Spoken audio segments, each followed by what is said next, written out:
Exodus.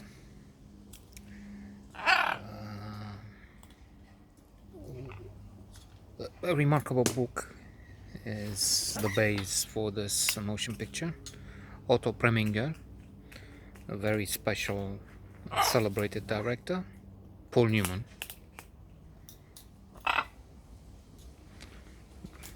There's nothing to be said there, except now that I think of it, I've read in the glorious book I keep quoting, Adventures in the Screen Trade, that Paul Newman was somehow lucky, and luckier still the audiences. We were lucky because he had this break.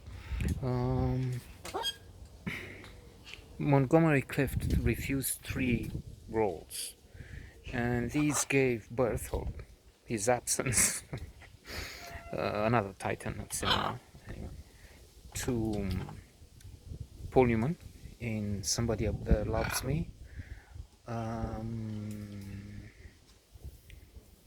Brando on the Waterfront, if I'm not mistaken, and this will come back to me eventually, I hope, later. Another role he turned down, and then we have another absolute star, James Dean. Now again, what was that? East of Eden, maybe, or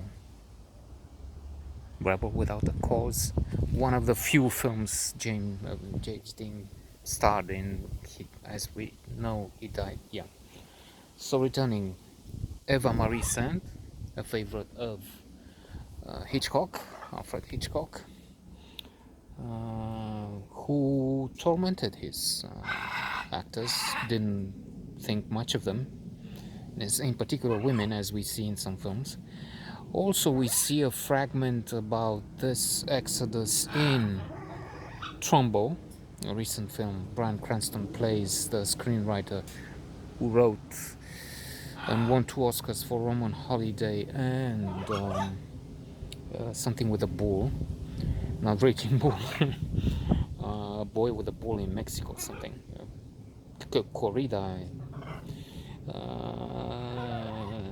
And we see how Otto Preminger comes in a Bentley or Rolls Royce to the house of Trumbo and wants him to write the script. And then there's Kirk Douglas, who comes there too when Trumbo was blacklisted because of the McCarthy period and witch hunts.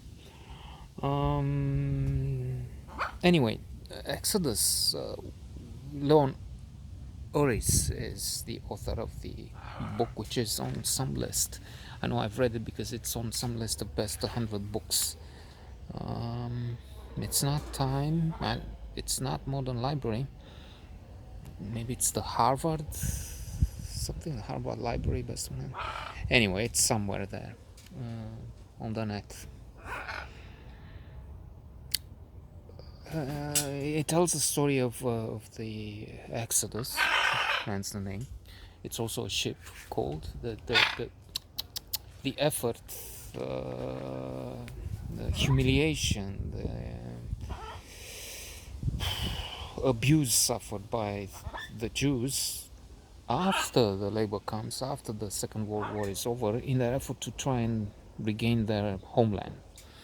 There's no Israel yet at the time of the story in the movie, but that's the idea. They try and give birth, have their state after so much effort, but the British are the colonial power still, and somehow they are in a severe conflict. I was tempted to say Israelis, but there were no Israelis at that moment, the Jews and the British. Paradoxically, or understandably, only because that they weren't really vicious enemies to each other, but they had different interests at that moment. But eventually they will fight soon after this clash before the birth of Israel. They would fight together in the Suez Canal War, the British, the French, and the Israeli. It was a failed effort, but still they fought together. So we have a long movie with many merits, going into the detail, the fraternity of some Arabs and Jews in what is today Israel and some of it Palestine. But then also the enmity which would result when the suggestion in the film is other interests and other powers interfere. The bombing of the British, many killings, because there will be two factions, the Irgun, I think, and the Hergada, two Israeli factions, two armies in a way, well, small, but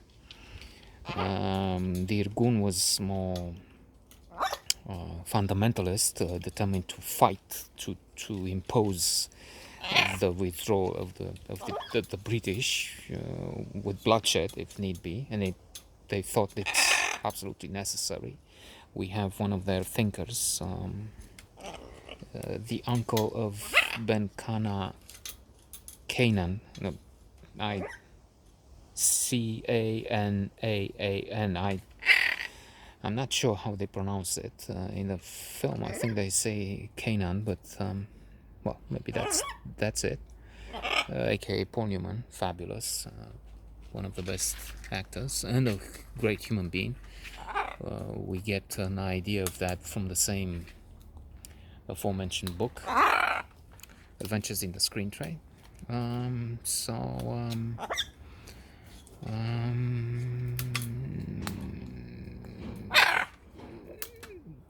The Hergada or the other faction will try and negotiate and try and have the United Nations give the go-ahead, which would eventually come, but we are familiar with the fact that this is a conflict that is prolonged into the present, when there will be some good signs because Israel has signed a peace treaty first with the UAE and more recently with Bahrain. That's only a few days ago.